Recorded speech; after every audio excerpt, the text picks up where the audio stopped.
নমস্কাৰ প্ৰিয় বন্ধু বান্ধৱীসকল, সংগীতা ইছু কিচেনলৈ আপোনালোক সকলোকে পুনৰবাৰ স্বাগতম জনাইছোঁ। আজি মই কোমোৰা সঠিৰে লোকেল কান্দুলি মাছ খাৰ পিঠাগুড়ি বনাইছিলোঁ।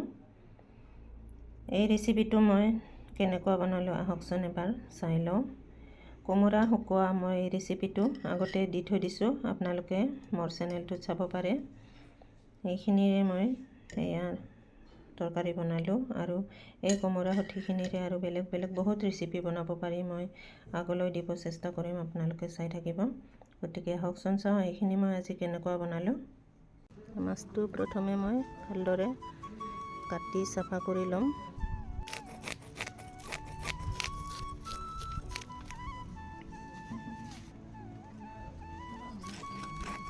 ফালে হৈ গ'ল বাকলি গুচা। এবাৰ আনটো ফালে ভালদৰে গুচাই ল'ম। দুয়োফালে মোৰ বাকলিখিনি গুচোৱা হৈ গ'ল। ধুনীয়াকৈ ভালদৰে ধুই লৈছোঁ।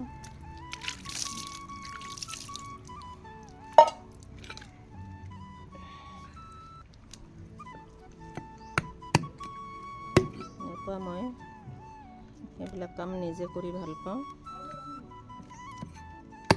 মুৰ্গী হ'লেও, মাছ হ'লেও, মাংস হ'লেও মই এইবিলাক বেলেগলৈ আশা কৰি নাথাকোঁ। যিমান পাৰোঁ নিজে নিজৰ কাম কৰিব চেষ্টা কৰোঁ।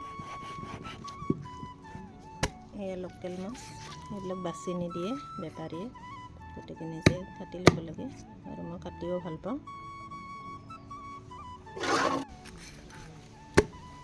এইবিলাক কাম কৰি মই খুব ভাল পাওঁ। নিজৰ পচন্দ মতে এনেকৈ কাটি লৈছোঁ।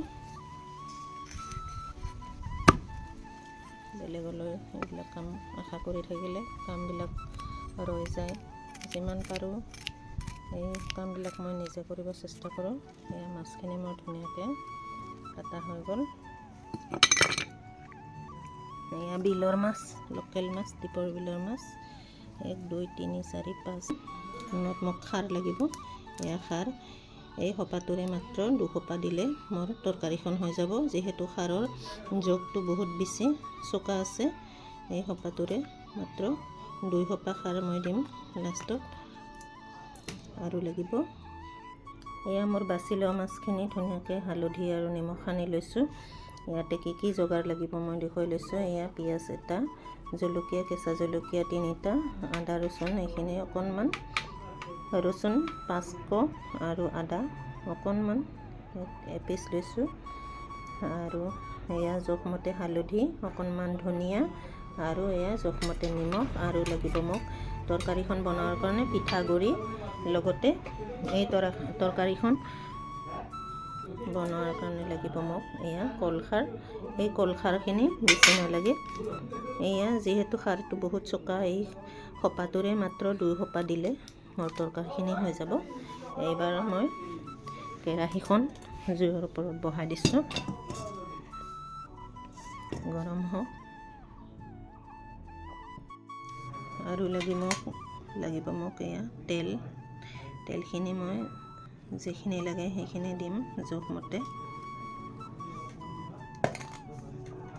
এয়া মোৰ কেৰাহী গৰম হৈ গৈছে। এয়া তেল দি দিছোঁ। মাছখিনি প্ৰথমে মই ফ্ৰাই কৰি ল'ম। এয়া তেল গৰম হৈ গ'ল। এইবাৰ মই মাছকেইটা দি দিছোঁ।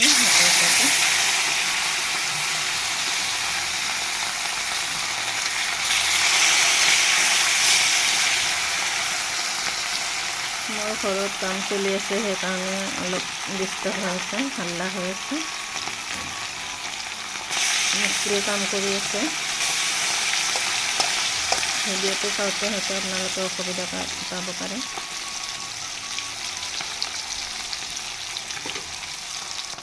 এনেকুৱা তৰকাৰী হয়তো আপোনালোকে আগত খাই নাপাব পাৰে। এবাৰ ট্ৰাই কৰি চাবচোন, নিশ্চয় ভাল পাব। বগা চাল কোমোৰা সকলোৱে খাই ভাল নাপায়, গতিকে এনেকুৱা এই ৰেচিপিটো আপোনালোকৰ কাৰণে হয়তো নতুনো হ'ব পাৰে। আৰু আমাৰ ট্ৰাইবেল মানুহখিনি কিন্তু এনেকুৱা খায়, ট্ৰাইবেলখিনি জানে আমাৰ বড়ো মানুহে। আৰু যদি আপোনালোকে এনেকুৱা খাই পোৱা নাই তেতিয়াহ'লে এনেকুৱা এবাৰ ট্ৰাই কৰি চাব। খুব ভাল লাগে খাই। মোৰ ৰেচিপিসমূহ কিছুমান আনকমন থাকে, আপোনালোকে ফ'ল' যদি কৰি আছে তেতিয়াহ'লে এবাৰ হ'লেও ট্ৰাই কৰি খাই চাব, নিশ্চয় ভাল পাব। আমাৰ ট্ৰাইবেল মানুহৰ খাৰ আৰু পিঠাগুড়িখিনি থাকিলে আমাৰ বহুত ধুনীয়া ধুনীয়া ৰেচিপি হৈ যায়। বেলেগ মানে চিন্তা কৰিব লগা ইমান কাৰণ নাথাকে, যিহেতু আমাৰ ঘৰত বা ট্ৰাইবেলসকলৰ খাৰ থাকে, কলৰ খাৰ সকলোৰে ঘৰে ঘৰে থাকে। খাৰ আৰু পিঠাগুড়িখিনি থাকিলে আমাৰ তৰকাৰীৰ কাৰণে কোনো চিন্তা নাথাকে। টেঙা হওক, তিতা হওক বা কিবা শাক পাচলি হ'লে এনেকুৱা খাৰ আৰু পিঠাগুড়িৰ লগত ধুনীয়াকৈ এখন তৰকাৰী হৈ যায়। গতিকে আমাৰ মানুহৰ মানে এই তৰকাৰীৰ কাৰণে বেছি চিন্তা কৰিবলগীয়া নাথাকে। এইখিনিৰ লগতে বহুত মানে বিধে বহুত ধৰণৰ আমি তৰকাৰী বনাই ল'ব পাৰোঁ। তাৰে মাজত এইটো এটা ৰেচিপি মই আজি দিছোঁ, চাই থাকক। বাকী 3 পিচটো মই দি দিলোঁ। কেতিয়াবা বিয়াই সবাই গ'লে সৰু ছোৱালীবিলাকেও মোক সোধে, আপুনি ইউটিউবত খানা বনাই আমি চাওঁ, ফ'ল' কৰোঁ, ভাল লাগে বুলি। তেতিয়া খুব ভাল লাগে। এনেকুৱা সৰু সৰু ছোৱালীবিলাকেও মোৰ ৰেচিপি চাই বহুতখিনি উপকৃত হ'ব পাৰিব। চবখিনি ৰেচিপি চবে মানে জ্ঞাত নহয়, বা মাকবিলাকৰ কেতিয়াবা ৰেচিপিবিলাক মোৰ লগত নিমিলিব পাৰে। তেতিয়া ছোৱালীবিলাকে যোনে যোনে চাই ফ'ল' কৰি আছে সিহঁতে নিজে বনাই খাব পাৰিব। সকলোৱে মানে চব নাজানিবও পাৰে। গতিকে আজিকালি এইবিলাক সুবিধা হৈছে, মাক দেউতাকৰ ফালৰ পৰা গোটেইখিনি শিকা নাযায়। তেতিয়া এনেকুৱা চেনেলবিলাকত চাই সকলোৱে উপকৃত হ'ব পাৰে, আৰু মই এইবিলাক শুনিলে খুব নিজক ভাল লাগে। আজিকালি এইটোৱে সুবিধা হৈছে, আমি আনজনৰ ৰেচিপি চাই ফ'ল' কৰি শিকিব পাৰোঁ। কিছুমানে কয় নহয়, মাকে কি শিকালে, মাকে হয়তো চবখিনি কথা শিকাব নোৱাৰিবও পাৰে, কিন্তু এনেকুৱা মানে আনৰ পৰাই শিকি এইবিলাক শিকিব পাৰিলে চবেই উপকৃত হ'ব। আৰু মোৰ মেইন উদ্দেশ্যটোৱে এইটো। আৰু আমাৰ ট্ৰাইবেল খাদ্যসমূহ মই আনৰ বেলেগৰ ওচৰত দাঙি ধৰাৰ কাৰণে মই এই প্ৰচেষ্টাটো কৰি আছোঁ। এইটোৱে মোৰ মেইন উদ্দেশ্য। বাকীকেইটা মাছটো মই হৈ গ'ল, এইখিনি উঠাই ল'ম।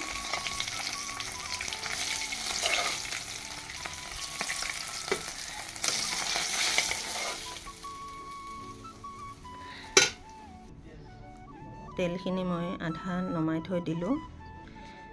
ইমানখিনি তেল দৰকাৰ নাই, মাছ ফ্ৰাই কৰোঁতে অলপ তেলখিনি বেছি হৈছিলে, সেইখিনি মই আৰু বেলেগ তৰকাৰী বনালে মই ব্যৱহাৰ কৰিব পাৰিম। এয়া সেইখিনিত মই এবাৰ পিঁয়াজ দি দিছোঁ।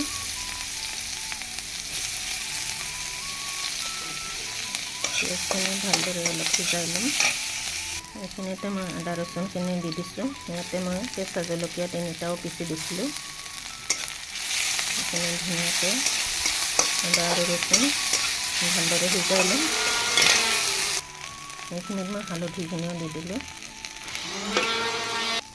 এইবাৰ মই এয়া তিয়াই থৈ দিয়া কোমোৰাখিনি ইয়াতে দি দিলোঁ। কি ধুনীয়া ঢিলা হৈ গৈছে। এইখিনি মই ভালদৰে ভাজি ল'ম। ইয়াতে মই জোখমতে নিমখখিনিও দি দিলোঁ।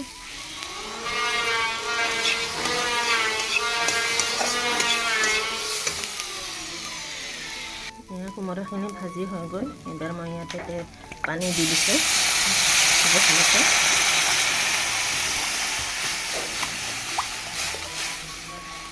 এইখিনি পানী দিলোঁ। এইবাৰ এইখিনি মই ভালদৰে উতল আহিব দিম। এইখিনি উতল অহালৈকে মই ঢাকনিখন মাৰি দিম, যাতে সোনকালে উতল আহে। এয়া মোৰ তৰকাৰীখন ধুনীয়াকৈ উতল আহিছে।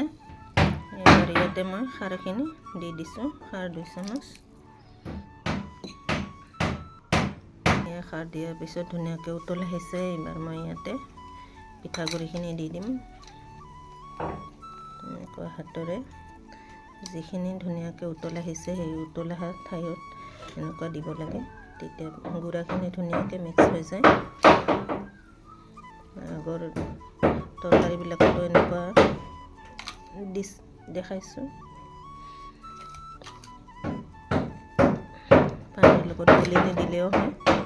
এনেকুৱা উতল অহা ঠাইখিনিতহে পিঠাগুড়িখিনি পেলাই দিব লাগে, তেতিয়া ধুনীয়াকৈ সিজিও যায় আৰু মিক্স হৈ যায়।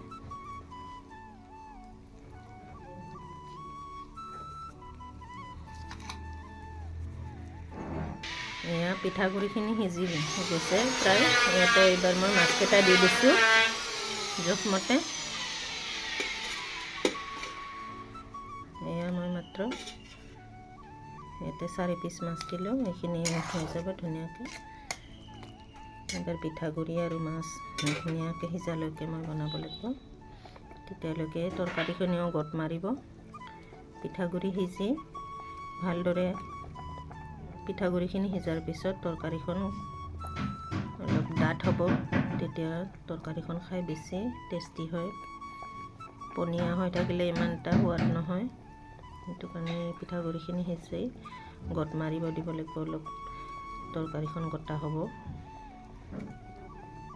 ইয়াতে মই মাছ আধা দিলোঁ আৰু আধা আছে, সেইখিনি মই গধূলি বেলেগ তৰকাৰী বনাই দিম। এতিয়া এইখিনিয়ে হৈ যাব এই তৰকাৰীখিনিত, সেইকাৰণে আধাহে দিলোঁ। এয়া মোৰ তৰকাৰীখন প্ৰায় হৈছে, ইমান ধুনীয়া চেণ্ট ওলাইছে, বহুত টেষ্টি হ'ব। আপোনালোকেও এনেকুৱা খাই চাবচোন, কেনেকুৱা লাগে কমেণ্ট কৰি জনাব। এয়া মোৰ তৰকাৰীখন হৈ গ'ল ধুনীয়াকৈ, 3 ভাগৰ এভাগ মোৰ আঞ্জাখিনি শুকাই গ'ল। যিমানখিনি লাগে সিমানখিনি গোট মাৰিছে। এনেকুৱা হ'ব লাগে তৰকাৰীখন, বেছি পাতলো নহয় আৰু বেছি ডাঠো নহয়। এয়া ধুনীয়াকৈ মোৰ হৈ গৈছে তৰকাৰীখিনি। এয়া আপোনালোকে চাই কেনেকুৱা পালে লাইক, শ্বেয়াৰ আৰু কমেণ্ট কৰি জনাব। যদি আৰু এই মোৰ ৰেচিপিটো আপোনালোকে নতুনকৈ চাই আছে তেতিয়াহ'লে ছাবস্ক্ৰাইব কৰিব, বেল আইকনটো টিপি ধৰিব। মোৰ আহিবলগীয়া নতুন নতুন ৰেচিপিসমূহ আপোনালোকে উপভোগ কৰিব পাৰিব। লগতে লগৰ বন্ধু বান্ধৱী সকলোৰে লগত শ্বেয়াৰ কৰিব। মোৰ ৰেচিপিসমূহ চাই যেন সকলোৱে উপকৃত হ'ব পাৰে। গতিকে আজিলৈ আহোঁ। এয়া মোৰ তৰকাৰী কি ধুনীয়া হৈছে, টেষ্টি হ'ব খুব। আপোনালোকে এবাৰ ট্ৰাই কৰি চাব, কেনেকুৱা লাগে মোক কমেণ্ট কৰি জনাব। গতিকে আজিলৈ আহোঁ। Thank U.